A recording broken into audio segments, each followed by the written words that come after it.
Є поля з нерівностями, з схилами, є багато полів, які розділені ділянками, де ми межуємо з фермерами. І ця система допомагає і спрощує роботу оператору і більш якісно проводиться обробіток.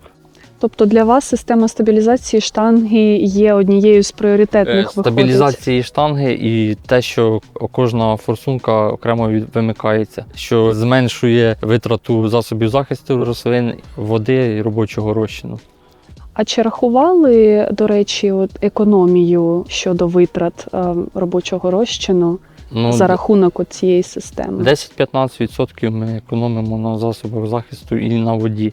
Також ми можемо працювати з меншими нормами води. Якщо ми раніше працювали 200 літрів на гектар, то зараз ми вносимо 100-150 літрів. Така робоча норма – 150 літрів на гектар.